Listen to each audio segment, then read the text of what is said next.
Next, I'd like to invite the VFW to come on up if Wayne Yost is out there.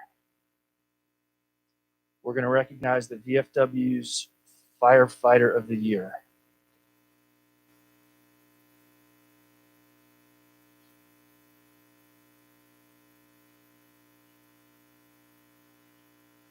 Councilmember Vic Sork, you want to come on up too as a VFW member? So, great, Vic Sork.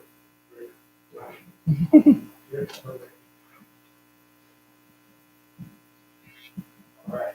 So we'll welcome first to start us off, new commander Rick Haricki. Come on up, please. All right.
back then, there was a lot of uncertainty, a lot of fear. We didn't know what this was going to be doing to us. We were traveling with vaccine.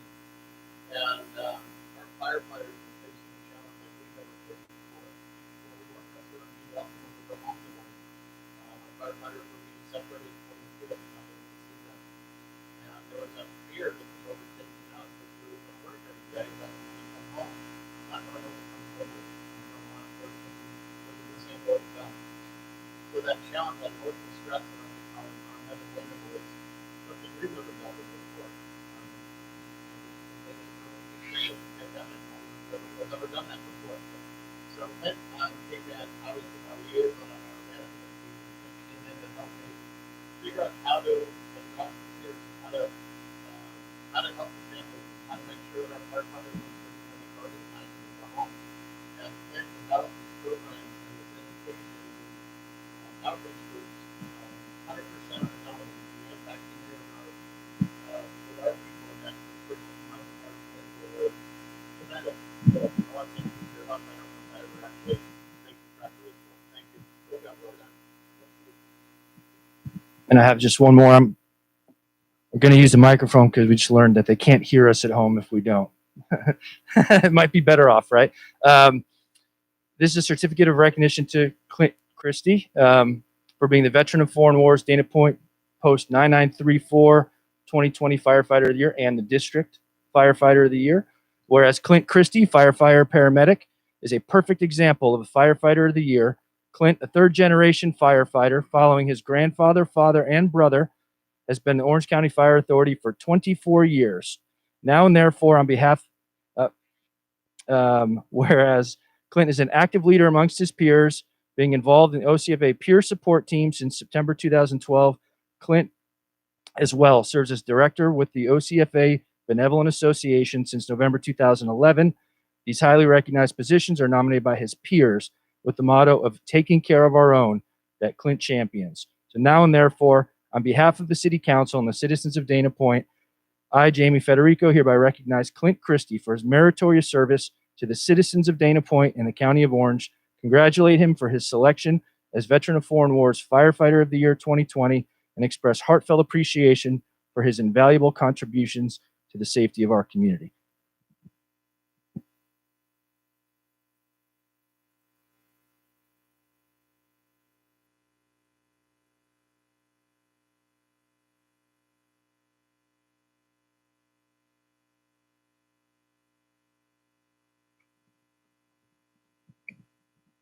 Thank you, Mr. Mayor. Well, the reason I am up here and have comments to make is, not only a city council member, but I am in the VFW as well, and I am the chairman of the Law Enforcement Firefighter and EMT Award. So I have the privilege of looking at the first responders in our area and selecting who is going to receive the award from the VFW. So I just wanted to briefly expand on some things that Wayne and our mayor mentioned to let you know what the things are that we look at when we are determining who we're going to select. And I've got the list right here. It's basically recognition by their colleagues or those whom they serve, consistent excellence in the performance of their duties, and consistent dedication to their official responsibilities over a period of years. I think as you heard from what the mayor read, you came into service in 1997, is that correct? So it's certainly been dedicated over a number of years. You also have been recognized by your peers for at least 2 different positions. And there's a little bit about you that wasn't mentioned. I know that you're bilingual in Spanish. I wrote some other things down so I could remember them all. But I just want to mention them to show not just who he is as a firefighter, but who he is as a person, and that you're a licensed marriage family therapist since 2017. So the point I want to make, in addition to the fact that not only were you selected from Dana Point, but as Wayne mentioned, you were selected from the district, which our post selects a winner, and then they compete against all the other posts in the region. So it's quite an honor, and it's quite an honor for us to have someone like you serving us. And that's the point I want to make. We are very, very fortunate here in Dana Point to have public servants and first responders like yourself. So I want to thank you, and thank you for allowing me to make some comments, Mr. Mayor. Thank you. Okay, thank you, sir. I want to start off and just thank the veterans of foreign wars, as well as the mayor and the city council. It's a privilege to be of service in this community. I've worked a variety of assignments all over Orange County, and this has been special for me, being in the city of Dana Point. I, of course, want to thank my wife for her love, her support that's been unwavering for more than 20 years. And I'm just humbled. I'm humbled, and I'm nearly speechless, but you've heard my words. So also to friends and family that couldn't be here because of COVID, hang in there, everyone. We're gonna get through this eventually, and brighter days are ahead. This has been an honor. Thank you.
All right. Thank you, everyone. And congratulations to James Shadle and to Clint Christie. Moving on with the agenda tonight, Madam Clerk, are there any ordinance titles to read? No, Mr. Mayor, I have no other ordinance titles for the evening. All right. Fantastic. That brings us to the consent calendar. All matters listed under the consent calendar are considered to be routine and will be enacted by one roll call vote. There will be no separate discussion on these items unless members of the council, the public, or the staff request specific items to be removed from the consent calendar. Are there any items to be removed from the public? No, Mr. Mayor. From the staff?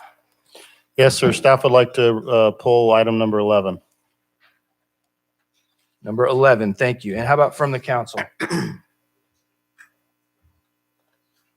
No. All right. Madam Clerk, are there any public comments? Yes, I have one.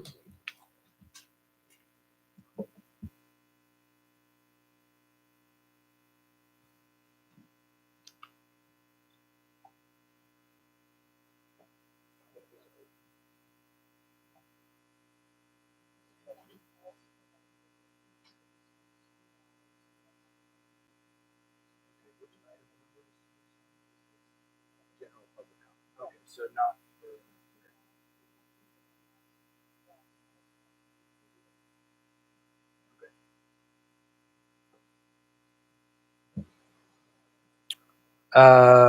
I will. I shouldn't have gave you that yet. And then you're asking for item For- 11. My Yeah. apologies. So no, Hold no, that. no specific public comments on the consent calendar. None. Okay. I Thank will you. move the. Let's move the balance. With the exception of item 11. There's a second. All those in favor? Aye. Any opposed? All right. Item number 11, Mr. City Manager. Yes, very briefly, Mr. Mayor, this is the annual contract for our fireworks show, July 4th fireworks show. I pulled this purposely because there is an alternate action that I wanted to point out. So this is what is before you is a request for city manager authority to sign an $86,000 contract for our fireworks show that also includes the barge. As you recall, last year, the show was canceled based on some conversations actually with council members the past few days. We did reach out back to the firework vendor, and they did provide us with some additional language that we would be amending into the contract that would provide for specific language should the show have to be postponed. That would take us through without charge through December 31st if we decided to postpone it. And then the other action was the vendor did provide a 20% discount off of the last year's price. So the alternative action would be if the city council would like to go ahead and put that that discount back into the contract and basically have more shells in the show. That is an option. So what the alternative action would be to actually take the contract amendment to equal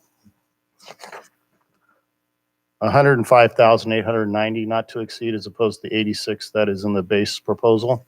So the alternate action that you could take would be to include the discount back into the contract, but also to add the language for the postponement that the vendor has agreed to.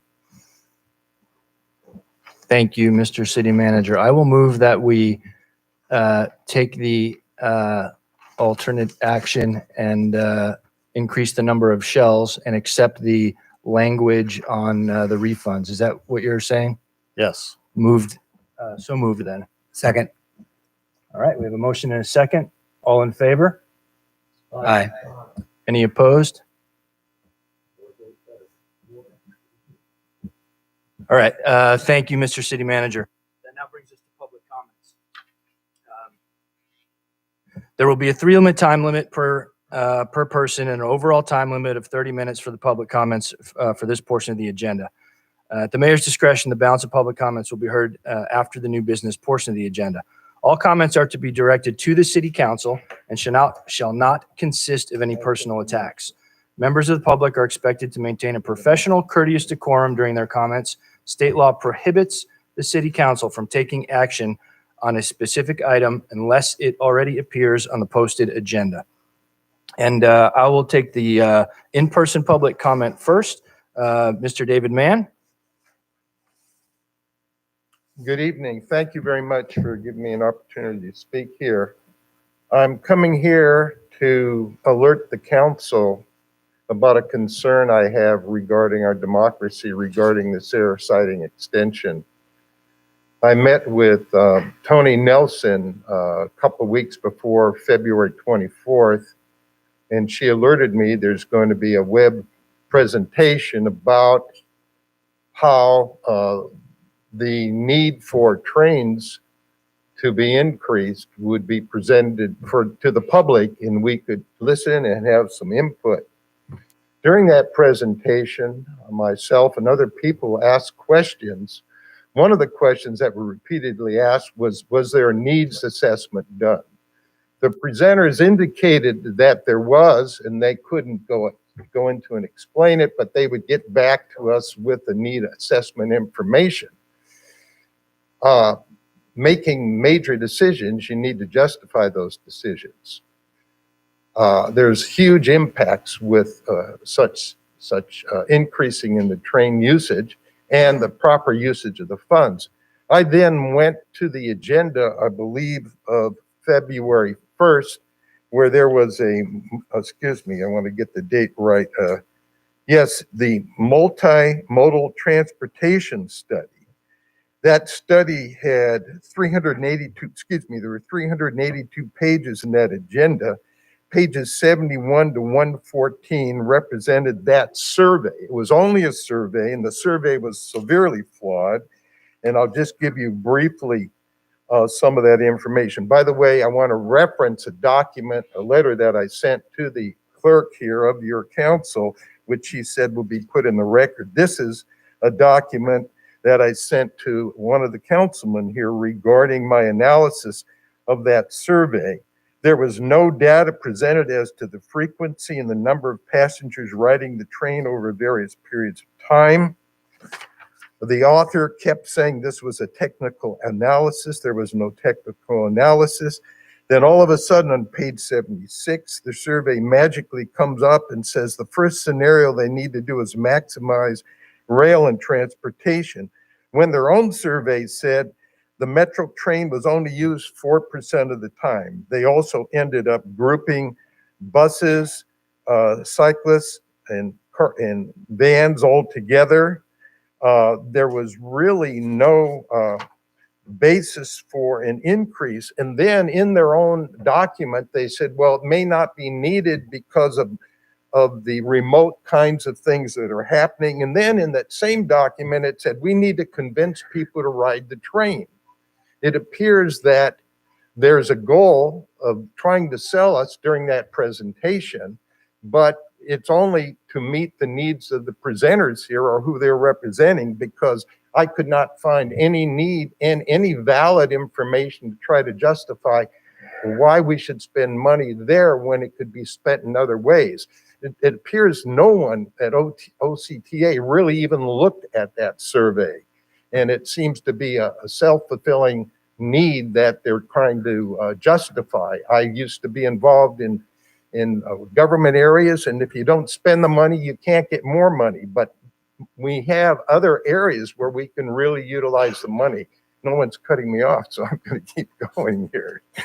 So I really think we got to look at meeting the needs of the people and not the government and Metro and private corporations. So I'll sort of end it there. And you guys have, unfortunately, they're all males. You guys have the power to look into this and not to make one deal for another. You do this and we'll do this for the city. You're not putting the people of the city first or the people in South Orange County. Mr. Mann, sir, your time is well up. All Thank right. you, sir. Thank you very much for listening. Thank you. to me. Madam Clerk, I understand you have some written comments, correct? I do. One of them was from Excuse me, Mr. Madam Mann. Clerk. Go ahead, Mayor Pro Tem Miller. Thank you, Mr. Mayor. I do sit on OCTA, and there is a study out there that does show there is a needs assessment for this. This is a Metrolink project, not an OCTA direct project. We're involved in it, but Metrolink is the lead on this, and so you can check their agendas, and you'll find that report in there. But it's searchable. Thanks. I looked at the pages, so I take a strong difference. Thank you, Mr. Mann. Madam Clerk, go ahead with the comments, please. Thank you very much. I have an email from Steve and Sharon Stewart. We are strongly opposed to the Metrolink proposal to double track the rail lines along PCH and Capitol Beach. There is plenty of existing double track siding space immediately inland from the proposed construction site. The area proposed for this double track project is currently endangered by ongoing ocean erosion that is affecting the proposed site right now. Keeping the existing single rail line in that area safe from tide and waves is by no means assured. The Coastal Commission may choose not to permit Orange County to install erosion control on the site. If that happens, how do we protect the single track already in place? The project increase in rail passenger volume and train volume is that the reasoning behind this project is also highly questionable. I urge you to not waste $50 million in taxpayer funds to support an unnecessary and undesirable expansion of rail assets on our precious coastline. Lastly, our visitor industry finances city operations. Why in the world would we want to clutter a scenic area frequented by Doheny State Park visitors and hotel customers with rail cars? Tell them, put this project somewhere else.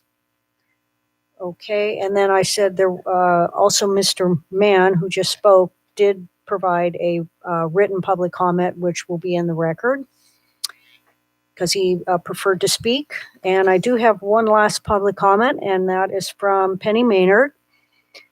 Mayor Federico, I am pleased to see that President Biden has signed legislation that, among so many other items, will be helpful to both public health and economic health.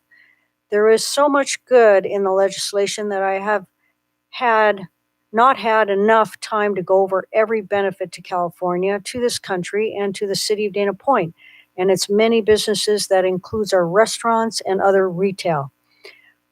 I am pleased to see that the COVID-19 numbers go down and the health of this county improving to another tier. I am making plans for my business work projects and other actions that should help grow the Dana Point economy. Perhaps I can become a member of the Dana Point Chamber of Commerce if Patty Short allows. Good luck making full sense of the benefits from this American Rescue Plan legislation that President Biden signed on 3/11/21. That I know you will. See you all soon. Penny Mayer. Thank you, Mr. Mayor. Thank you, Madam Clerk. We have no public hearings tonight, and we have no unfinished business. So that brings us to item number 13 under new business, appointments to the Traffic Improvement Subcommittee, Planning Commission, Ocean Water Quality Subcommittee, and the Financial Review Committee. And the recommended actions that the City Council conduct interviews, consider appointments to fill vacancies on those 4 committees. Before we get started, I'll talk a little bit about process. First, do we have the 2, I believe, Zoom interviewees or applicants on Zoom and ready to go? Okay. And everyone else is here and hopefully out there in the lobby and can hear me. First, I'd like to just thank everyone for applying. We got numerous applications, and it's great to see so much interest and people wanting to serve City Hall and serve the community. I would also like to say to the applicants, we looked long and hard at trying to figure out a better way to do this. And just unfortunately, based on state law, and I'm looking at the city attorney right now, there is no better way to do this than 100% in public at a meeting like this. And we appreciate how sort of awkward and daunting this can be, but nonetheless, we appreciate you all applying and going through this process. For everyone, regardless how it turns out, your applications are fantastic. You're all very well qualified, and I hope everyone finds a way to stay involved in the city in some way, shape, or form. So with that being said, for the council members' process tonight, we are going to break this into traffic subcommittee for traffic improvement first, then planning, ocean water, and then financial review. What I anticipate doing is allowing each candidate to come in and give a couple minutes of introduction to who they are and why they want to serve and what they can bring to the committee. We'll let each candidate for the positions available on that committee do that. And then if we have questions for individuals, we can ask questions. I'll tell everyone again, we received your applications. The council had plenty of time to read through your applications. So council members, there's no requirement to ask questions. If we do not to the applicants, it's not because we're disinterested, but it's certainly because your applications were very thorough. You all did a very good job. And we've already had a chance to read those. When it does come time to vote, we have slips to vote on. The small individual slips, you will write your number 1 and 2 candidates down, and the clerk will use that to figure out which candidates or applicants are the first ones to get 3 votes and then therefore be appointed to the seats. With that being said, any questions? Real quick, it's more of, I don't have any questions about the process. I've been through this a few times, so I understand it. Our first one's traffic improvement. How many seats do we have available? We have 2 seats available and 2 incumbents who are the applicants for those seats. So can I just make a motion, we approve them through affirmation? They're already on. I will second that motion. Okay. Does anyone have any discussion or concern with reappointing the 2 incumbent applicants for the Traffic Improvement Subcommittee? No. Then all in favor of reappointing Jeff Howell and Jennifer Rosales? Aye. Aye. Aye. Congratulations to Jeff Howell and Jennifer Rosales, and thank you for your continued support to the community. Thanks, guys. All right. Thank you, Mr. Mayor Pro Tem, for that. That moves us to the Planning Commission applicants. The based on that precedent, we have one applicant. There are 2 seats available for this. We do have 4 applicants. I would like to move to reappoint Mary Opal, who is a current planning commissioner who's been serving for a long time and by all accounts doing a fantastic job. And then we can still hear from the other applicants if Ms. Opal is appointed, or we can go through the full process. So I would move that we reappoint Mary Opal. I'll second that. She's done a Okay. fantastic job. A motion and a second. Any discussion or concern with that? Yeah, Mr. Mayor, I'm not sure why we wouldn't go through everybody getting voted on. We certainly can. If that's the case, I felt like Ms. Opal probably had a good chance of getting 3 votes. And I would like to reappoint her, but we can discuss any other further discussion. I can, you know what, to make it even quicker, I will withdraw my motion. That'll be faster than us discussing whether or not we should do this. I will withdraw my motion. And then the first applicant, and again, for all the applicants, if you would take, can we set the timer at 2 minutes? Okay, we're going to try to set the timer at 2 minutes. Please introduce yourselves. Let us know why you want to serve, and anything that you might not have been able to get in your application.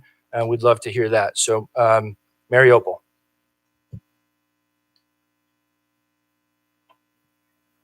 My name is Mary Opal. I am a 21-year resident of Dana Point. My husband and I moved here right before the birth of our daughter, who is now a junior at UNLV. And we also have a son who's a 5th grader at Fairmont School in San Juan Capistrano. A little bit about my background. I graduated from Purdue University with a degree in construction engineering and management. Upon graduating, I accepted a job in California and have spent the past 30 years working between North Kern County and San Diego County in the construction industry. So I've worked for public agencies such as the City of Los Angeles, UC Irvine, public companies such as Disney. Spent 7 years with my husband building our own construction company. And then for the last 8 years, I've been working for the South Orange County Community College District. So in that position, I am currently the Director of Facilities Planning, so in charge of their capital planning and capital programs. So right now we have a 10-year, 20-year facilities master plan looking at doing $1 billion across our campuses in the next 20 years. So a big focus of what I did as part of that was the district has 30 acres at the former Marine Corps Air Station in Tustin. So I really worked hard developing our first infrastructure project and building project there, working with the Navy, the city of Tustin, and all of our entitlements. So really got interested more in the development side as part of that. So really interested in continuing serving on the Planning Commission, especially with my history in using my good for the community as part of the Planning Commission. Thank you, Ms. Opal. Any questions? I think what we'll do is, does anyone have any questions? We'll do it that way. Go ahead, Mayor Pro Tem Miller. Ms. Opal, you're currently the chair of the Planning Commission, correct? Correct. Could you tell me a little bit about what you had to deal with in your year as chair? So in my year as chair, it's really just leading the Planning Commission, leading the meetings, making sure we're following protocols, following Brown Act, making sure if we do have a large audience, trying to keep that audience in check. And we recently did our first Zoom meeting, which was very difficult because people were speaking out. So trying to mute people, unmute people. But it's really just working with my fellow commissioners in interpreting the zoning codes and doing development right for the city of Dana Point. What's been the most challenging issue you've had to face? I don't think there has been a significant challenging issue yet. I came in after a lot of the large developments, so a lot of what we're facing, I think a lot of the biggest issue is blocking views. So when people are trying to do a new development that's going to block ocean views, it becomes very passionate, but it's not a protected ordinance. So that's when it becomes very difficult dealing with people because they're concerned that their ocean view is being blocked. So. Okay, thank you. Any other questions? Yeah, I have a question as well. On those same lines, what do you foresee as the biggest issue coming up in the next 2 to 3 years? I can't predict what they're going to build. Okay. I mean, a lot of it is just redevelopment more so than anything, and not all of it comes to the Planning Commission. I think the biggest thing are the undeveloped lots, which are the hillside, because those do become more passionate because they do have a lot more variances than a regular development would. So usually those are about a lot of the empty vacant lots that are still available throughout the city. So they're a little more challenging to develop. Thank you. Any other questions? Thank you, Mary. Thank you. Mr. John Gabbard.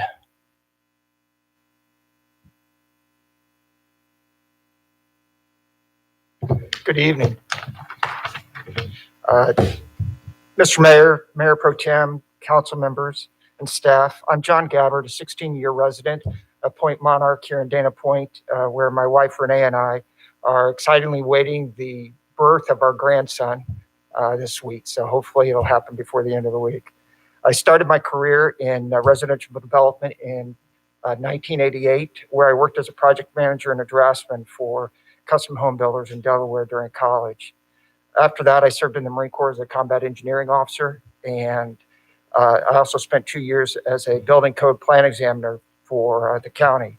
Other than that, my entire career has been spent acquiring, entitling, and developing and building homes. After I left active duty in 2001, I began work for large Fortune 500 home builders as an entitlement manager, rising to the vice president of acquisitions, entitlements, and land development for 4 separate companies. I've entitled greenfield and brownfield land through the Subdivision Map Act and CEQA processes. I've worked with the Army Corps of Engineers on jurisdictional issues and process permits through the Coastal Commission. I've helped cities and county staffs draft reports, findings, and resolutions, and I've collaborated with countless cities from Bakersfield to Indio to St. Marcos, and stood at this podium to discuss the merits of projects with planning commissions and city councils. Over the course of my career, I've built about 15,000 houses, and along the way, I got my MBA from USC. Today, I do some consulting for many of my former employers, doing post-development entitlement work, in addition to my work with the VFW Post and our community association.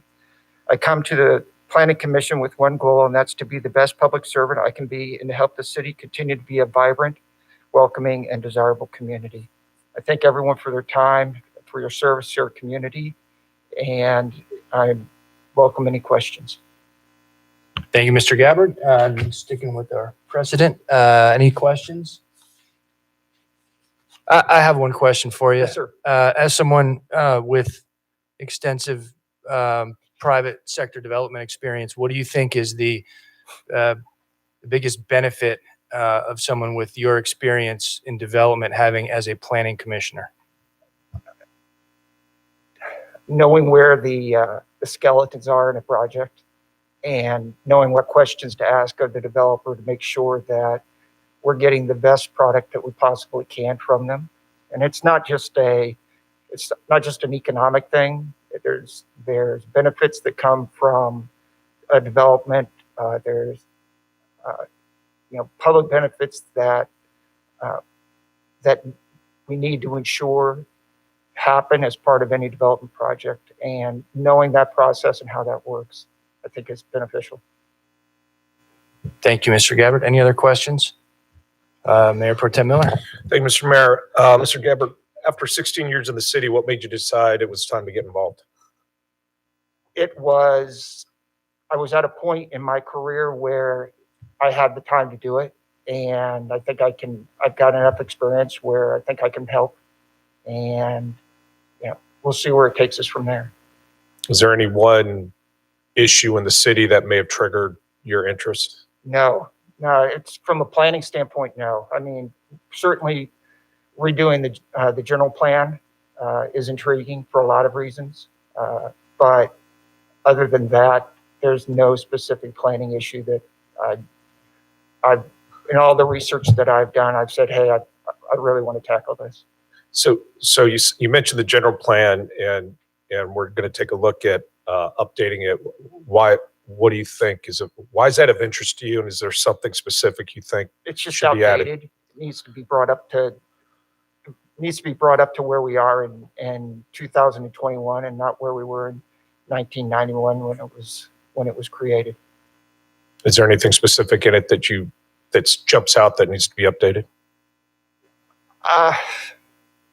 The only thing I would say is it doesn't match where Dana Point is today in terms of character of the community and the things that have happened with the town center, the things that are going to happen with Doheny Village,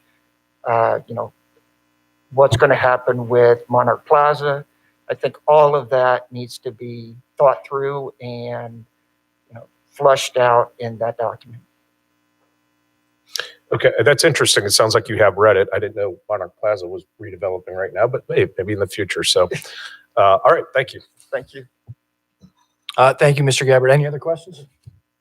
Thank you. Thank you, gentlemen. Mr. Mark Devlin.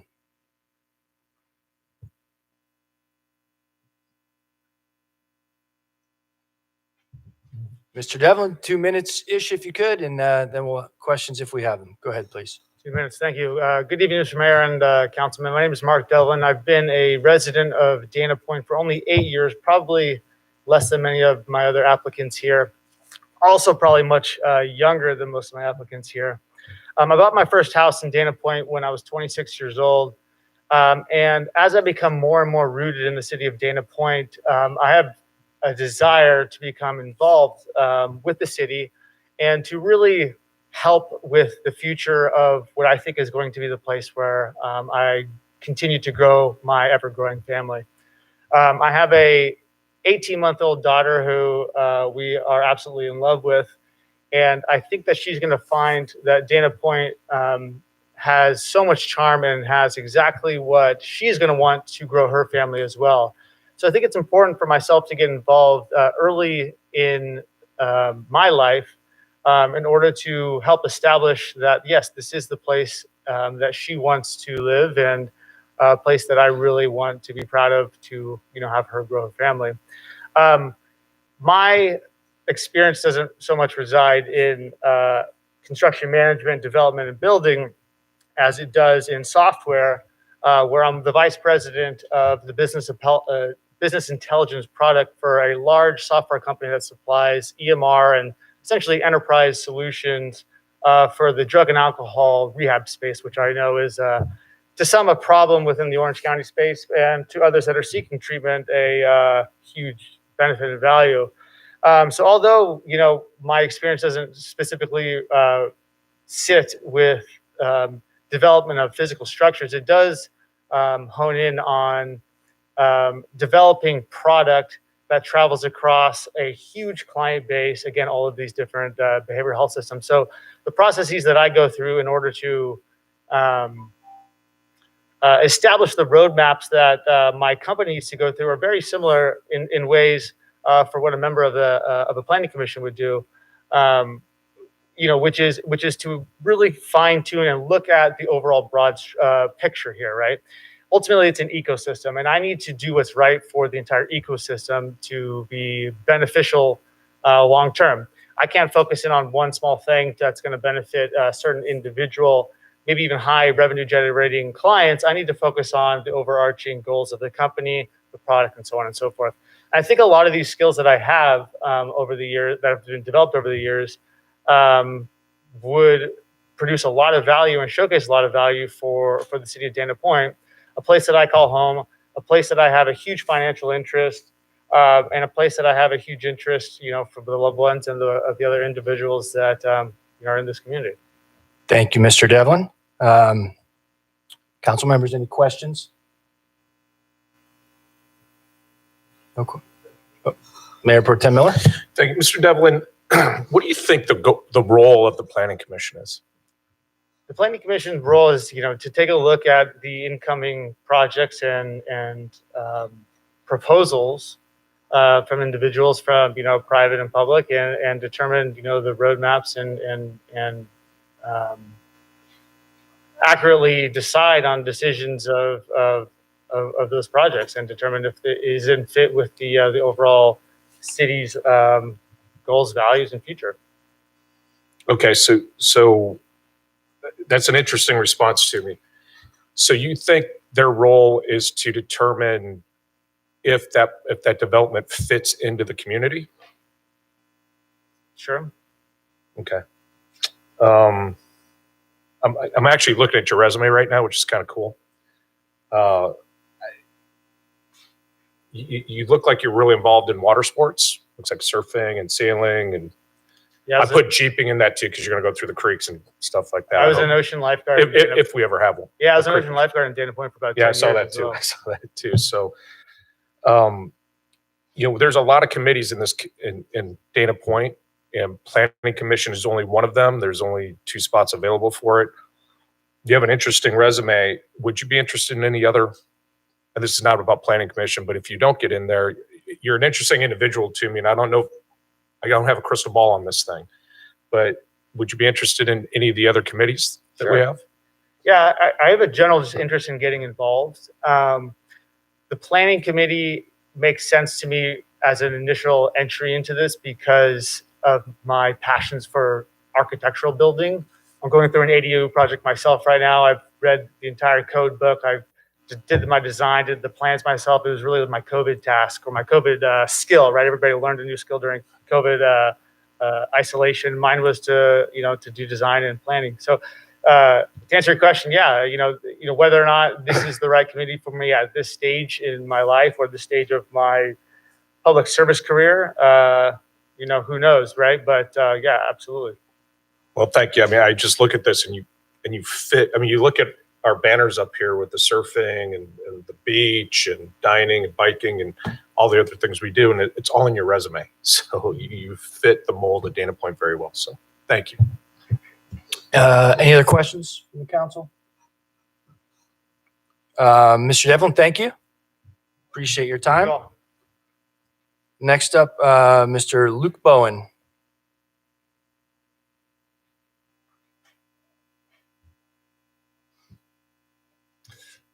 Hello, Mayor, members of the council, public. Some of you know me already.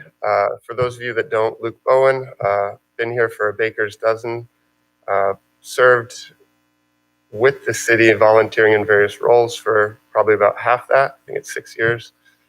And I just wanted to offer myself up here, as some of you know I've done in the past, because of my experience in related fields and starting in the past, because council members had asked me, they knew about my resume and kind of thought I might be a good fit for a role like this. And that's because in my work, what I've done as an attorney in land use for the past decade is various things on all sides of this issue. So I actually started out back in law school. My first pro bono case was helping Surfrider in a lawsuit, sorry to bring this one up, but over the Strands gates. And so I've been on that side of things. Then moving on, I actually started working for a city attorney's office in Newport Beach. After that, I worked in a law firm for 6 years, representing public entities throughout California. And now I'm in-house at a technology company that just finished construction on a plant that we take organic waste and turn it into natural gas. And we just got substantial completion on that this month, largest facility in the country. So really excited about that. So anyways, that's my background. Happy to answer any questions, and happy to serve. I offer myself up. There's a lot of good candidates. So I just want to make sure that someone's here doing good work, and it looks like I'm not too concerned about that. Thank you, Mr. Bowen. To the council, any questions? I have a question. Is your time up at Traffic Improvement Committee, or you just want to move on onto something else? Onto something else, yeah. Ever since COVID came about, we haven't been meeting very regularly. We're not really doing a whole lot on that committee lately. You may or may not have seen minutes from our committee last year. So, I think this would be a more substantive way to contribute to the city. Thank you. Any other questions? Mr. Vic Sork. Thank you, Mr. Mayor. Hello, Mr. Bowen. Good to see you again. We do appreciate your desire for public service in this community. My only question is, I seem to recall, and you just mentioned you were employed by a law firm. I think you did land use issues, and now you've moved on to a technology company in-house. Is that just moving up and to a new job? Is it a different area of law, or is there a reason that you changed areas of law? Can you go into a little bit about what you're doing now? Well, in short, I'd call it living the dream as an attorney, going from a law firm to in-house. And then in addition, it's really part of my passion too. It's a company that does international environmental work. So it was kind of just a dream come true when I moved from one side of Legoland was my one law firm in Carlsbad, and now we're on the other side of Legoland. It's the same commute. We actually almost moved into the same building with this company, but it was just, an opportunity to move up and kind of progress my practice. Okay. And actually, I have one follow-up on Councilman Villar's question. I seem to understand because of COVID, you weren't meeting very much and you want to be involved in the city. As we're coming out of COVID and I guess would return to normal, are you still interested in serving on the traffic improvement subcommittee? Yeah, no, I'm not resigning in that, although I believe an appointment would cause there to be a resignation consequently. Okay. All right. Thank you very much. That's all I have, Mr. Mayor. Thank you very much. And just in the interest of the two members who did just get reappointed, the Traffic Improvement Subcommittee, it's traffic improvement and circulation. So we have a lot of parking to look at. And I know the council has directed staff to look at parking in the town center after Prado West opens up. And so there'll be a lot to do on that committee as well moving forward. Any more questions? Yep. Mayor Pro Tem Miller. Thank you. It's good to see you again, Mr. Bowen. You and I served, as you know, we served on the Parking and Circulation Oversight Task Force, and you did a great job on that. It would be sad for me to see you leave that committee, only because you're well versed in it. You do your homework. You make sure you understand what's going on. Do you think with your new role at your new law firm, as we come out of COVID and development does start to take off and we have more parking and circulation issues, and more development happening in town, do you think you'll have the time for this? And the reason I ask that is I sit on a lot of different committees around the county, and we have a lot of attorneys that sit on those, and from time to time they do become in-house attorneys and find they don't have the time for this any longer. Do you think that's going to be a problem? So, I thought about that question myself because I am pretty stretched thin here. I have two young kids, coach their teams, pro bono practice on the side. And it's kind of always been the way I've been. I biked over here, for example. So in terms of energy, that's not really a problem for me. I'm not asking about your energy. Right, I don't doubt that. And I was going to follow up and say, and over my 6 years of, chairing the task force and the traffic improvement subcommittee, I think I've missed probably a meeting or two. So, and over those years too, I've been reading planning commission and city council minutes. So I'm doing this stuff for fun on the side anyway. So I don't really foresee that as an issue. Okay. All right. That was my main concern is that I have seen that happen where we put an attorney on in a position, they'd be fantastic, and then they change positions and then have to resign that position. We have to go through the Right. process. Yeah. And a lot of people here know me and probably would agree with my assessment of my stretching myself too thin, but somehow managing to tread that water. Well, I'm impressed you rode over in a sports coat. That's pretty cool. Is it an electric bike? What was that? I'm impressed you rode a bike over here in a sport coat, but was it an electric bike? You know, I was a little bit worried about the hair in my helmet. No, my bike was fancy like 5 years ago before that. So it's not fancy anymore. All right, thank you. Probably no further questions. Is that right?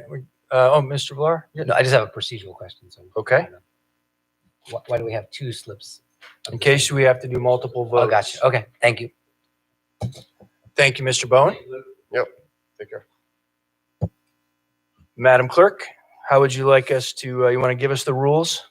Yes. Okay. So you all have the little small slips on there. They indicate how many votes, like say your first preference and your second preference for Planning Commission, because there are 2 open seats. Okay. So in other words, you still may want to vote Mary Opal, even though she's current commissioner. That's up to you, whether you do or you don't. You want your top 2 selections. You put them on that paper. It's got your name on it. And then everybody turns in I'll just come and collect your sheets. I will read your selections, your top 2 selections. I'll record the votes here on another sheet that Mike has a copy and Kelly has a copy, so it keeps me honest. And then if we have a majority, which is at least 3, then that person becomes a planning commissioner, and we have to do it twice. There's 2 sheets I've given you in case we got to do 2 votes, just in case. Okay? So quick clarification. Does the order matter of the top 2? Does the order matter? I don't believe it matters to me. It's just the name, really. It is not a forced rank. You'll vote Okay, I first. just want No. to make sure because Right. I No. seem to recall we've had some confusion about this in the past. So, okay. All right. Thank you. Just the top 2. Okay, so council members, if you'd please fill out your voting slips. You tell me when you're ready and I'll come collect them.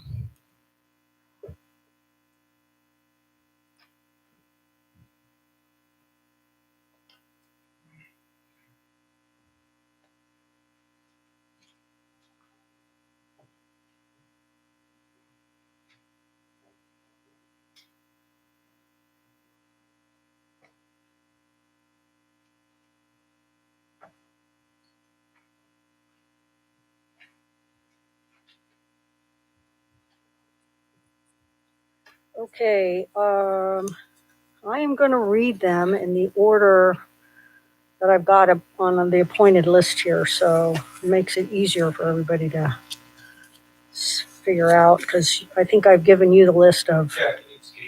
Sorry, I got to take this off. I'm going to read them in the same order that I have under my schedule here, so that it's easier for everybody to see when I read them. Okay. All right. So, okay, so for Mayor Federico, he chooses Mary Opal and John Gabbard. For Mayor Pro Tem Miller, he chooses Mary Opal and John Gabbard.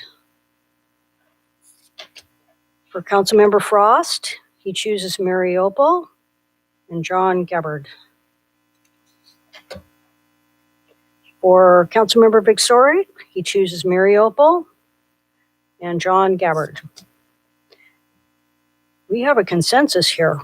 For Councilmember Villar, he chooses Mary Opal and John Gabbard. That are 2 votes, 5-0 for Mary Opal, John Gabbard as the new planning commissions. First of all, thank you to all the applicants, to Mr. Devlin and Mr. Bowen. Please absolutely continue to stay involved. Congratulations for your reappointment, Mary Opal, and your appointment, John Gabbard. Moving on, next is the Ocean Water Quality Subcommittee. We've got 2 applicants for 1 available seat. One applicant, I believe, Miss Annie Stockman is here in person.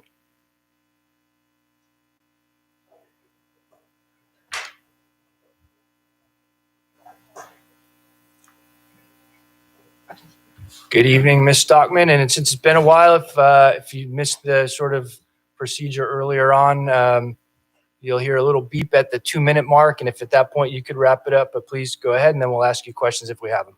Okay. Thank you. Okay. I'm Annie Steckman, and I've been a resident of Dana Point for 43 years with my husband. And I'm interested in this place on the subcommittee, because I've spent a significant part of my adult life advocating for the protection of the environment. And so I'm very interested to learn more about the water quality and conservation programs here in the city of Dana Point, and then what I can do to help with them if I serve. I won't walk you through my resume because I've been retired for 16 years, and you can read it. And the significant part of why I think I might be helpful on this commission would be what I've done in the last 16 years since I retired. When I retired, I took a class at Saddleback College, under an expert, Dr. Elizabeth Brown, to become a naturalist, a certified naturalist.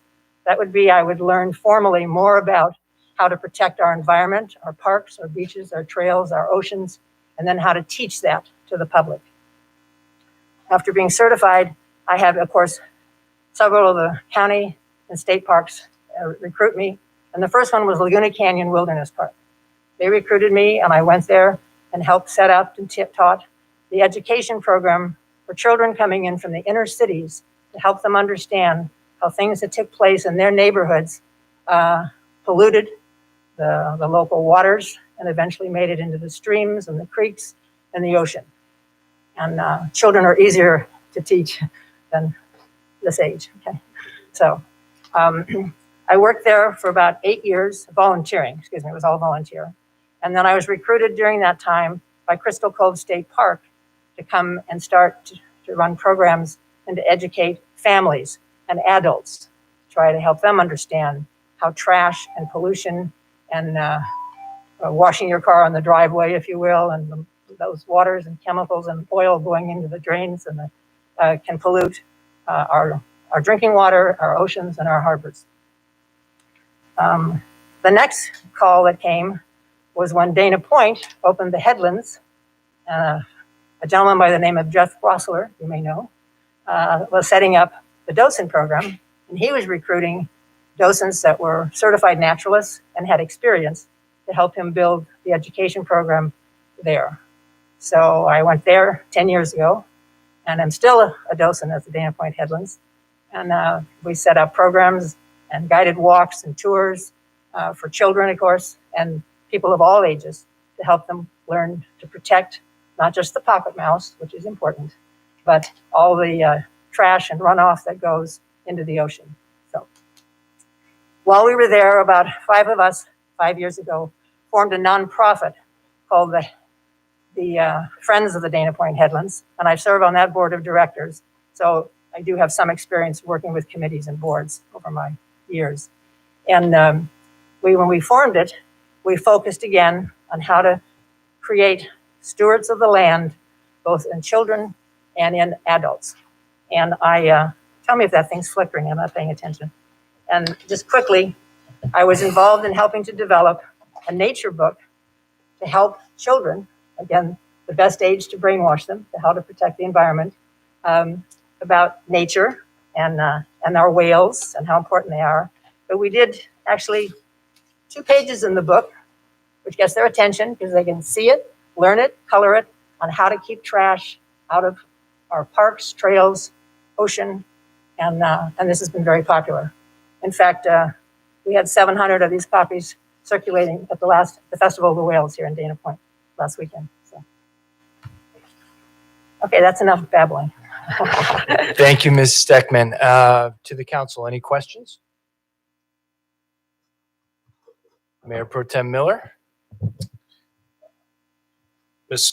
Steckman, looking through your resume right here. How long did it take you to write that book?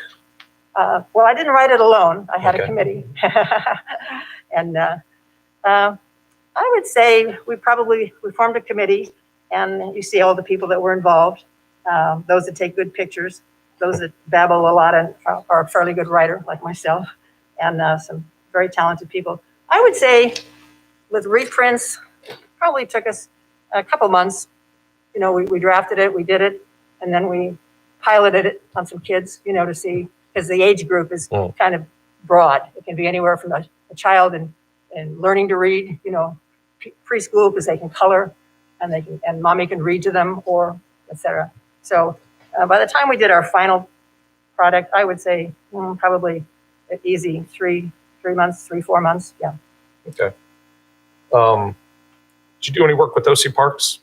It's another committee I happen to sit on. I happen to chair it right now. Yeah, when I was with Laguna Canyon Wilderness Park, that was during the time span I was there for 8 years that OC Parks took over. Okay. Right. So I worked with Barbara Norton when she was over the OC Parks there.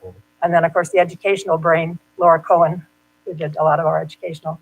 You know, so that's it. And then we remember we introduced the pocket mouse there too. Right. Okay. Thank you. Any other questions? Mr. Frost. Mr. Mayor, thank you. Ms. Steckman, first of all, thank you. Thank you for coming here. By the way, my kids absolutely love to climb your tree, and you and your husband are so nice to us. So,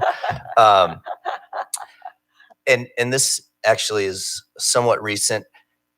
Do you have any perspective on this subcommittee's responsibility for interacting with other legislative bodies with respect to rules for our water runoff?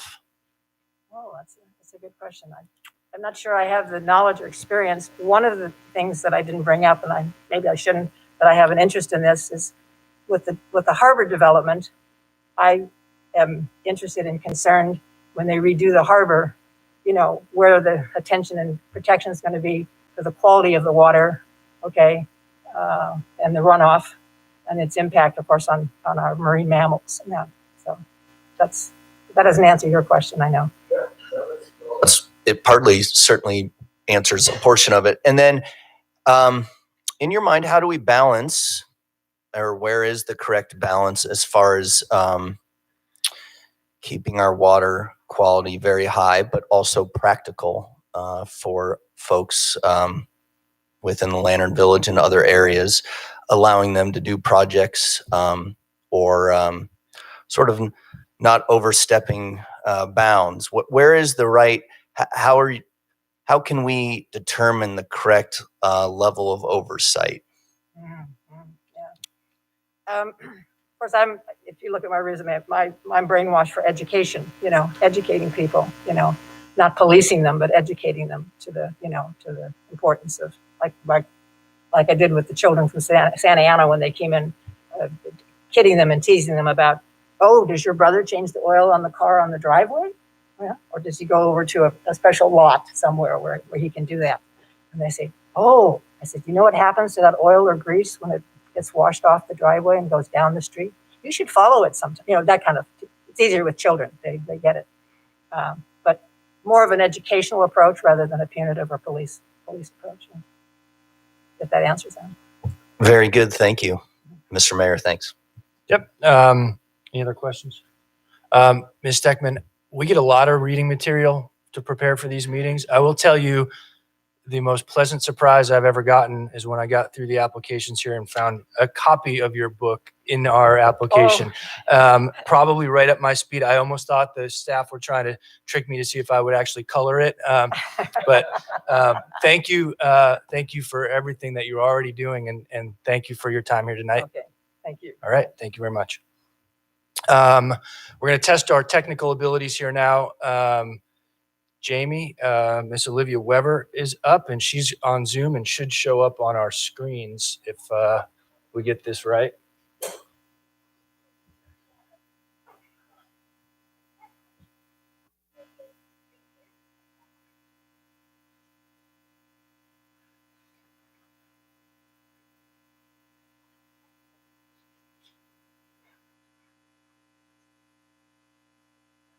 Jamie, can everybody hear me? We certainly can now. Yes. We can hear you. I don't know if we're supposed to see you.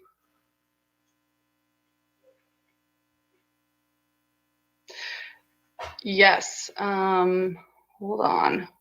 I think let's see, there's another Jamie who has control of the Zoom webinar. I think maybe she needs to start video. I don't have that option on my end, but I would like to start video if we could. Yeah, you just bear with us, Ms. Weber. There you go, Jamie. Try that. Let's see.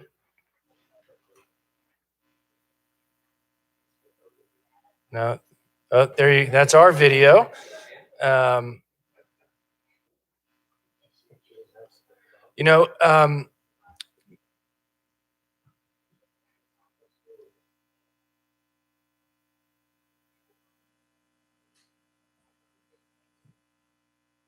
We'll give it about another 15 seconds, and then it's really, I think we can roll without the video.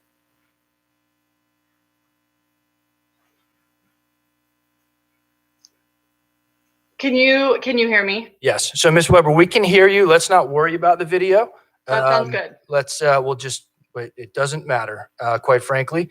I don't know if you were able to keep up with the sort of process earlier, but all the applicants are Let's just go. I want to make sure there's not a weird delay or echo, but I'll start off. There probably is some delay. Go ahead.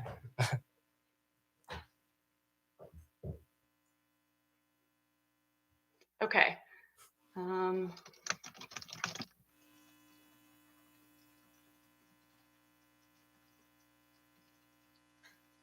Okay, so I'm going to start. I can't hear questions because I have to mute it so there's no feedback. Good evening, council members and city staff. It's great to be here. My name's Olivia Weber. I'm an attorney with a background in environmental law, federal Indian law, and water law. And I'm very impressed listening tonight to how many people have lived here for so long. In comparison, I'm a relative newcomer. I moved here last year by way of Alaska. I was very excited. My boyfriend and I purchased our first home. We're in the Lantern District. I would absolutely love to be a member of the Ocean Water Quality Subcommittee. I won't repeat my resume, but I have been dedicated to environmental concerns. And like I'm sure all of you do, I love the ocean and also how important it is to our town. It's important to me that we not only maintain our commitment to water quality as our town grows, particularly with the harbor redevelopment, but that we also improve our ocean water quality. In talking with a city staff member yesterday, it sounds like the subcommittee is looking for somebody to be a team player who can work with other committee members to help offer guidance on where to focus certain water quality efforts, and particularly those related to surface water quality. I would very much like to be a part of those efforts and help be the eyes and ears really of the city council by working together with other subcommittee members to craft thoughtful recommendations on any proposed policies or legislation that comes our way. And one thing that I wholeheartedly agree with Ms. Stuckman on is that education outreach efforts are key to that success. And I will answer any questions that come my way. I don't think I can unmute, so I think I'll rely maybe on Jamie to communicate with me through the chat function in Zoom. Thank you very much, Ms. Weber. And there probably is going to be a delay here. We'll just roll with it. And Jamie Toe will manage the chat to the council members. Any council members have any questions for Ms. Weber? I know Mayor Pro Tem Miller will have one. Yeah, there you I go. want to make sure that everybody that comes in Absolutely. at least gets to answer one question. Absolutely. Ms. Weber, can she hear me? No? Okay, so I'll speak slowly so Jamie can type it in. She mentioned, Ms. Weber mentioned that she's concerned about the ocean water quality, and I think Ms. Stuckman did too, and I missed it. It kind of went by me with the harbor redevelopment. That project has been approved by the California Coastal Commission. What does she think the role is of this committee in terms of that project?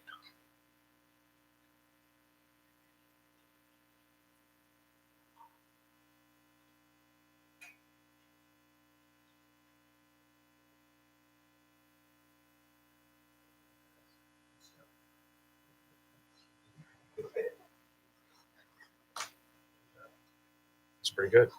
So I think in terms of the Dana Point Harbor Revitalization Project, one of the central things will be looking to the duties of the subcommittee. And one of those duties is fostering mutual working relationships with other governmental agencies.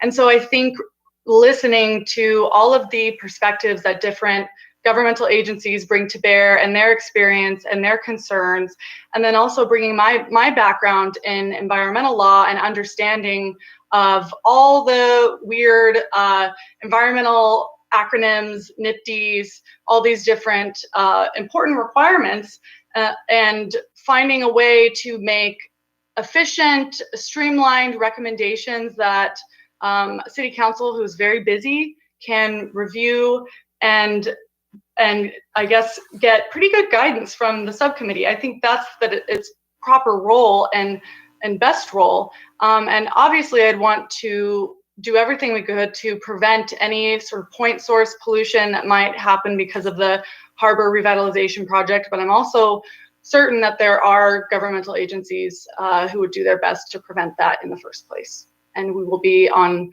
guard to make sure that doesn't happen.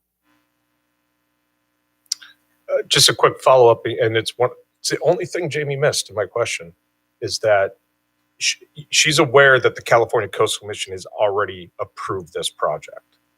And what does she think the role is based on that approval? This is no longer, well, the city's going to issue permits, but the approval's been done. What's her? Yes, I am aware that the Coastal Commission approved the project actually some time ago. And I guess what I meant is ways that the development will occur. I'm sure that there are ways to prevent pollution. And one way is education outreach and even meeting with just local businesses and talking to them about what types of to-go containers they have, what if they're offering plastic, and also talking about the effects of microplastics. So I think there's still a lot to be done, and there's still development that can be tailored if problems do arise. Hopefully nothing goes awry, but something certainly could. Mayor Pro Tem Miller, is that? Yeah, I've got a lot of questions, but I hope that's helpful. I hope that answered the I'll let somebody else ask first the questions. follow-up question and the second. It's difficult to ask a what the committee can do nuanced related to question this via project. I typed think text the best thing and we chat. can do is to listen to the concerns that are brought to us and make recommendations to the city council based on those concerns, and also be eyes and ears in terms of listening to community members and being active in what's going on with the development and spotting potential issues or concerns before they blow up. If you can hear me, thank you, Ms. Weber. Jamie, you want to type? Thank you, Ms. Any other questions? Question Mr. Mayor, from yeah, Mr. Frost. real Go ahead. quick, I've been this whole time been thinking of how I can phrase this quickly for Jamie. You don't have to write all that. Ms. Weber, do you have any previous experience working with legislative bodies which determine rules and regulations by which the city of Dana Point must adhere to? And if so, how do we interact with them? Sorry, what's going on? I don't see you typing, Jamie. Did you miss that? Sorry. Oh, I can hear now. Oh. That's fantastic. Oh, Mr. okay. Frost, go ahead and All right. restate Yeah. your question. Well, I tried to make it quick. And anyway, Olivia, this is Mike Frost. Do you have any experience with legislative bodies which determine rules that we at the city need to adhere to? And how would you suggest that we interact with those bodies to ensure that we can meet their requirements, or that their requirements are practical for us? That's a really good question. I think my experience is limited to what I do as an attorney, which is read the products of what the legislative bodies have created, all of the laws and how they are to be interpreted. And so I think one thing that's really helpful, in my view, to a legislative body, from the city council's perspective, or even maybe from the Ocean Water Quality Subcommittee's perspective, is reading potential regulations or reading potential laws and reiterating what they mean to you. How does a lay person read these laws? Are lay people able to follow them and understand what they are prohibiting or what they are commanding? And when there is that communication and feedback, I think that the laws get tweaked and tailored in ways that make them much more amenable to being understood. And that's certainly something that I think is really important with environmental law, when there's a host of very detailed regulations and maybe slightly confusing topics to people maybe who aren't environmental scientists. And so as much communication and feedback as possible that there can be during the creation of these regulations and laws, I think that's key to having successful enforcement and of those laws.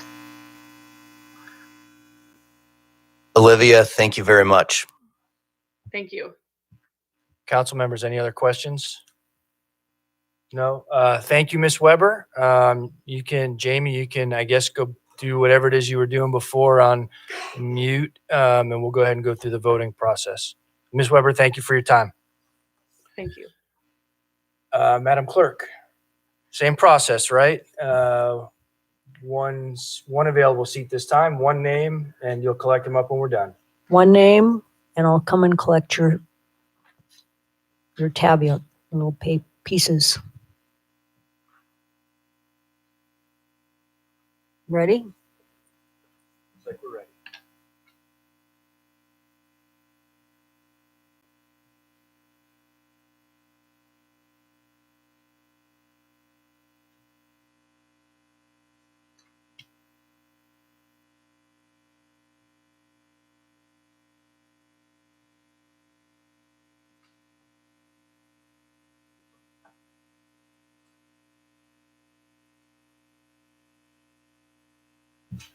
All right.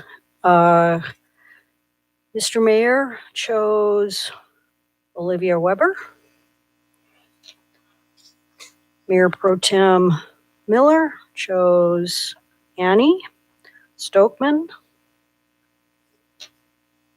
Councilmember Frost chose Olivia Weber. Councilmember Victoric chose Annie Stokman. And Councilmember Villar chose Annie Stokman. So there is a 3-2 vote, a majority vote for Annie Stokman as the Ocean Water Quality Subcommittee member. Thank you, Madam Clerk. Congratulations, Ms. Steckman, and thank you very much for your time, Ms. Weber. Thanks to both of you for your time tonight. And Ms. Weber, please, like everyone else tonight, please, I hope you find a way to stay involved with the city. Financial Review Committee applicants, last but certainly not least, and thank you to them for staying around tonight. The first is, and I apologize if I mispronounce this name, Miss Vivian Birami, and she is on Zoom, so this ought to continue to be fun. Yes. Yes. Try this. Oh.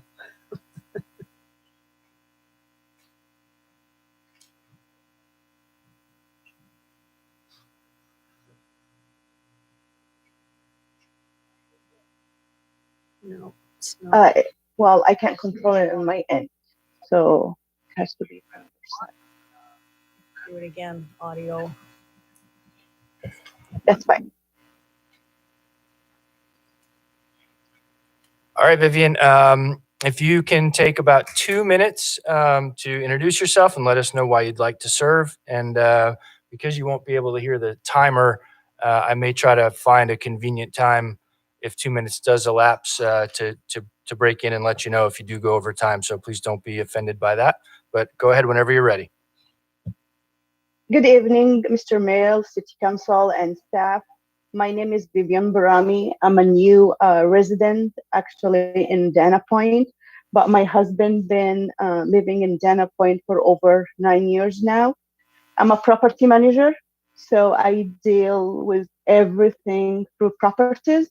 So the main thing of it is financial, through balance sheet, cash flow, reserves account, investment account, also capital project, budget, and invoices on daily basis. And the cash flow of association, it varies from very high cash flows for association to very limited ones, and especially budget of the year end, audit, and also daily basis with financials, and whatever comes up to the matter that we handle it through the association. I've been a property manager for over 5 years now, and I would like to serve my community. I'm new to it, and be as much help as I can. Thank you. Thank you, Ms. Bayrami. Council, any questions for the applicant? Mayor Pro Tem Miller. Somebody's got to ask him a question. Ms. Birami, your resume is impressive in terms of your experience. My question is, how much experience do you have with public finance? I'm sorry, I can't hear you very well. So please, Jamie, could you put it in text, please? How much experience do you have with public finance in terms of how cities and public agencies? So I have over 5 years experience in financial now. With public financing, with working with the restrictions that cities and government agencies are experience? With homeowner association. Okay, thank you. Thank you, Mayor Pro Tem Miller. Any other questions? Thank you for your time, Ms. Bayrami. And Jamie, if you could let her know just so she can hear. Thank you. Yep, great. You could hear. Thank you. Next up, Mr. Raul Amezcua. And he should be here in person, I believe. Good evening. Update. Good evening. Clock starts. Whenever you're ready. Great. Good evening. Raul Amezcua. I'm a new resident to Dana Point. Just moved here from Marina Del Rey. I'm a 30-year veteran of the public finance investment banking business. Worked at First Boston, Citigroup, Stifel Nicholas, and now I work for a New York firm named Ramirez and Company. Probably the most complicated project I ever financed was the San Joaquin Hills Toll Road in 1991. That was the biggest project I worked right out of grad school. When I was with First Boston, I worked with, I would have to say, maybe 40, 50 cities over my career. The County of Orange. So this is my area of expertise, if you will. I just glanced at your financials 10 minutes while I was waiting for my interview, and I mean, you guys are about as solid as it comes. You're highly liquid, have good reserves, good reserve policies. Your cash is invested extraordinarily conservative. I think you have everything in LAIF or treasuries. I can't imagine how you would get more conservative. Your debt profile, I mean, you have no debt, so that's pretty conservative. And your OPEB and PERS liabilities are just a fraction of your general fund revenues. A lot of cities have 100% PERS liability to annual revenues. I think you guys are probably under 20%. So very solid. I mean, how can I add value to the committee? It would be hard to try to figure out how to improve what you guys already have. Maybe strengthening some of the policies, making them more detailed, but multi-year budgeting, that's one that you're already doing. Quarterly monitoring, you're already doing that. So it would be a challenge to figure out how to add value because you guys are doing so well already. You're probably clearly rated AAA, which is the highest rating you could get. if you had a outstanding debt. Aside from investment banking, I spent 19 years running a non-for-profit in my free time. I was the chairman of the board for 11 years, and I was on the board for 19 years, up until 2019. 65 employees, $4 million budget, $20 million endowment. So that's what I did on my spare time. And relatively new resident. I love to get to know folks in the city, add value, share my expertise with my community, and that's about it. Thank you, Mr. Mesqua. I'll start with a question. Would it be okay to serve on the committee if your role was just making sure we stay on track? Yeah, I mean, as we all know from this last year, the budget fluctuations are there. But that's what I tell my clients. That's why you have reserves. You don't need to panic when you're going to use a reserve, because that's what it's intended for. Your policy basically says, you guys can only use 50% of your reserve in any given year, and you have to have a plan to refill it within 180 days. Having the plan is as important as having it. So like the creditors, the investors, when they look at credits, making sure you have a plan, you've thought it through, you anticipate changes, fluctuations, that's as good as having the fully funded reserve. Well, almost as good. Thank you. Council members, any questions? I have a question. Go ahead. I think the most impressive thing that you covered all bases in Southern California by going to SC and UCLA. Normally I'd mark you down for USC, but I can't because you got smart and went to UCLA. My question for you is, after only being here for 3 months, should that be a concern that you don't know the city well enough, or is it an advantage to you that you don't know the city that well and you're not tell me your thoughts there. Should we be concerned that you're only been here for 3 months? Let me address the first topic. I saw that 2 of you guys went to UCLA, so I didn't bring up the fact that I went to USC. I did go to UCLA grad school, but I do root for the Trojans. I mean, I think it's an advantage to have someone with fresh eyes look at everything that you guys are doing. I mean, you have a lot of policies, which are, it's great. By comparison, some are more detailed. Having a little bit more teeth into them might improve things. So I don't think that's a disadvantage at all. I think having fresh eyes is an advantage.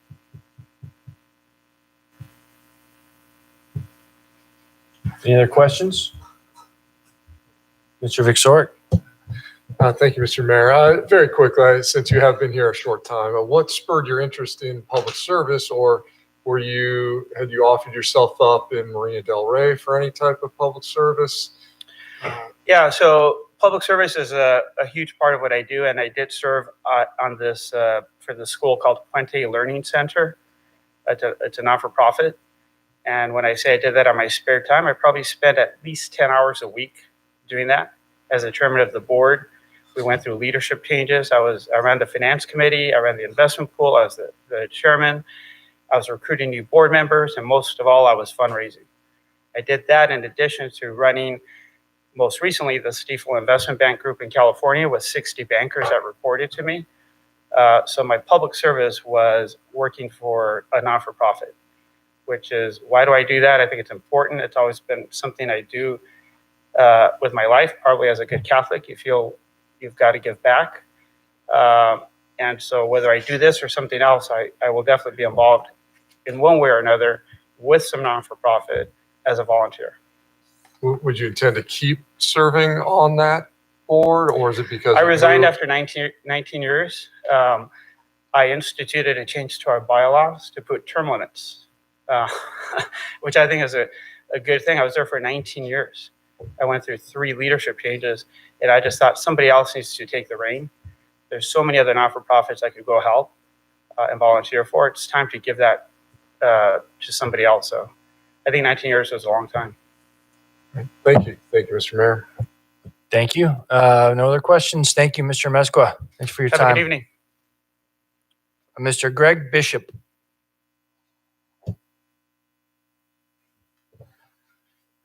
Welcome. Thank you. The floor is yours. Thank you, Mr. Mayor, Mayor Pro Tem, council members. Appreciate you giving me some time tonight to talk to you a little bit about my interest and background in the Financial Review Committee.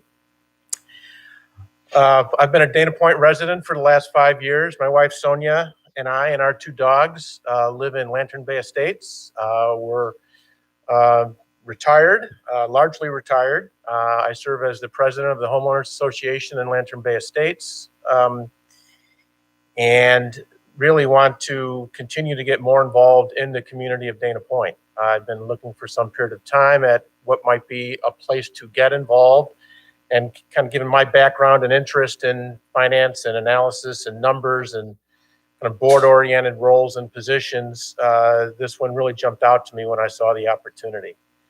In terms of my career background, I did actuarial work for the first 10 years of my career in the insurance and consulting industry, in insurance and pension consulting fields. The remaining part of my career was spent in the investment management industry, including 17 years at PIMCO here in Southern California, where I served as in multiple roles, but my last role before I retired was Chief Operating Officer of PIMCO's retail business. I currently serve in a board capacity for the Brandis Mutual Funds, where I serve on, among other things, I serve on the audit committee of the mutual fund board as well.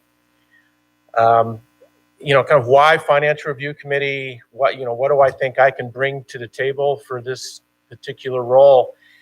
I've spent a lot of time looking at YouTube videos of your past 5 or 6 meetings with great interest, and looking at all of the financial documents that are available on the website. I think it's fascinating. I think Mr. Killebrew and his team do a tremendous job. The depth and breadth which they've kind of brought to the materials that I'm able to see through the YouTube presentations are interesting and impressive. What can I bring? Well, I think I've spent a career kind of synthesizing data and bringing that data and analysis up to an executive level for decision makers. And so I think a lot of times it's not just about the numbers, it's about how you can put them in context and how you can present them to, get the most out of them for your audience, whether it be the council or whether it be the public. So hopefully that's something that I could complement the skill set of the existing committee members, and add some value. But I'm very interested in getting involved with the city, and I think this is a great opportunity to do so. Thank you very much, Mr. Bishop. To the council, any questions? No. Mr. Mayor Pro Tem Miller. You guys gave me a break on the last one, so I thought he's got to get a question. So, Mr. Bishop, I was looking through your resume, and you covered it very well up here. The one thing that I thought I heard you say something about it, but what's your background in public finance? I have virtually no experience in public finance. Okay. I thought I heard you say something about it in there.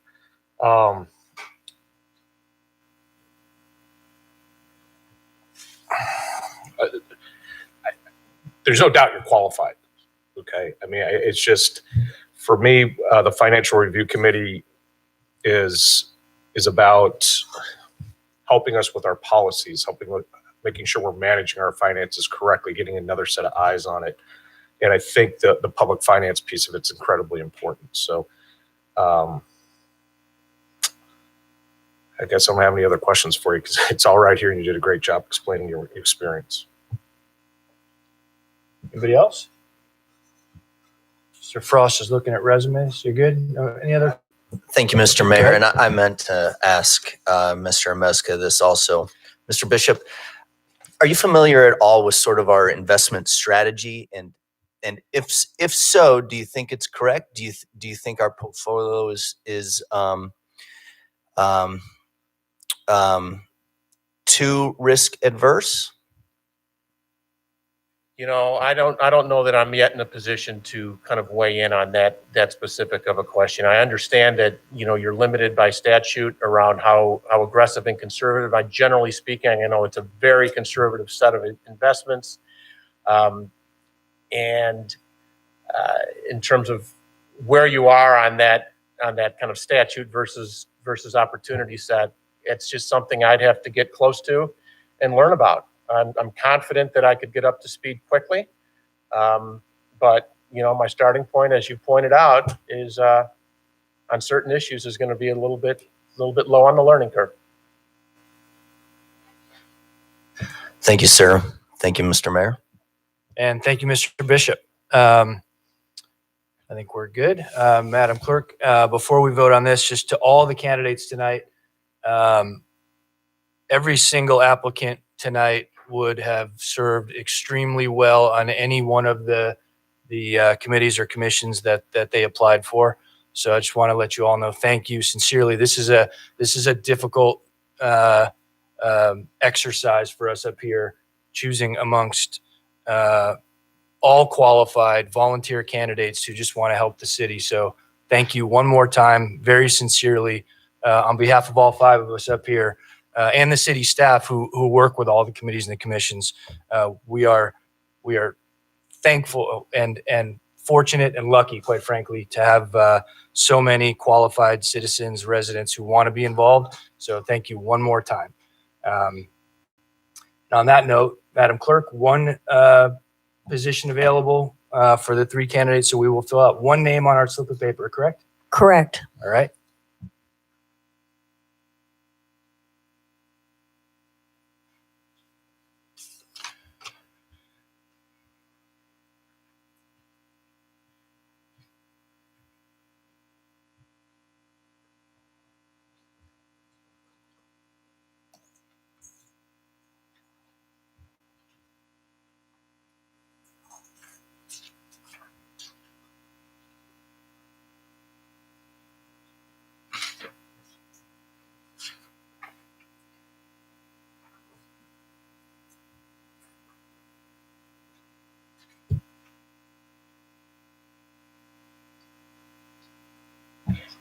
Okay, Mr. Mayor, for this Financial Review Committee selection, for Mayor Federico is Raul. I'm going to mess his last name up, so I'm going to just say Raul. Mayor Pro Tem Miller, Raul. Councilmember Frost, Raul. Councilmember Vixoric, Raul.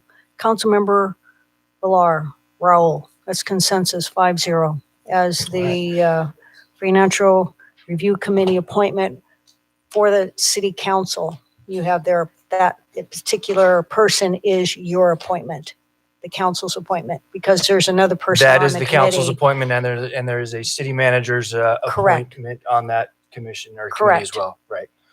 Thank you. And thank you very much, Ms. Bairami and Mr. Bishop, and congratulations, Mr. Amesqua. Again, to all the candidates, thank you not only for applying, but for putting up with this tedious process. I understand that it is trying and can be a little bit daunting, but thank you for doing it. And for anyone who didn't get on, and especially for some of the newer residents that are here, I hope it stoked your interest in further involvement in the city. So thank you all very much. Moving on the agenda tonight, council reports.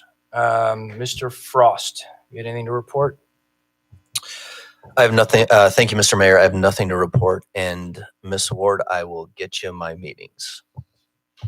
Mr. Villar. Thank you, Mr. Mayor. I turned in my meetings and I do have something to report. South Coast Water District, just quickly, I want to make sure I get it right as well. So attended their board meeting on March 11th. Some of you may know, but I want to make sure that everyone's aware. District Director Dennis Erdman submitted a letter of resignation from the Board of Directors effective March 1st because he's going to fill a position at the MWDOC. So they are going to appoint his replacement via the board.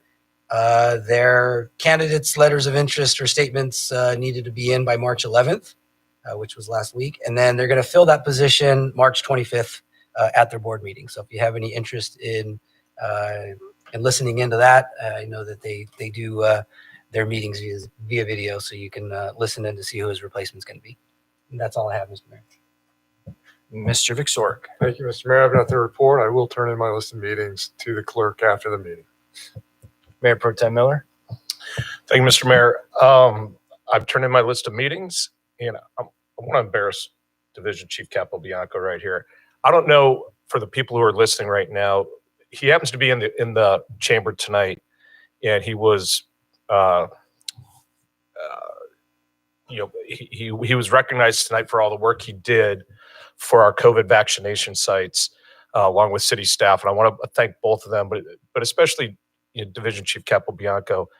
He has been a fixture in Dana Point for years, and people don't understand how well respected he is within the fire community at OCFA, and how fortunate we are to have him as our division chief. So I just want to say thank you, Chief Capobianco. It's always a pleasure working with you. Anytime I have a question, you either answer the phone immediately or you're back in touch with me in a minute. So thank you for all the hard work you've done. Thank for the hard work you're going to continue to do, and thank for the great service that you've given to the city of Dana Point. That's all I have. Thank you, Mayor Pro Tem Miller. I will turn in my list of meetings, and I've got nothing to report. Sorry, Madam Clerk. I normally get that ahead of time. Mr. City Manager. Very quickly, as everybody knows, we are in the red tier, and businesses are open. Shop Dana Point, please. City staff is working aggressively at standing up some of our longstanding traditional events. We're working on rolling out our Movies in the Park in June. The council approved the firework contract for July 4th. We're working on standing up our concerts in the park as well. And then the fall schedule also is starting to fill out. I know Ohana's selling tickets, and we're working with them to get their event back and running. So, let's get rolling here. Mr. City Attorney. I have nothing this evening. Thank you very much. I'll echo what Mr. Killebrew said. Shop local, stay local, take a look at the calendar, all the great things that are on the calendar this summer. Enjoy them. Go get your vaccine when you can. And please join us at the next regular meeting of the City Council. It'll be here April 6th, 2021 at 5 p.m. The City Council chamber located at 33282 Golden Lantern, Suite 210, Dana Point, California.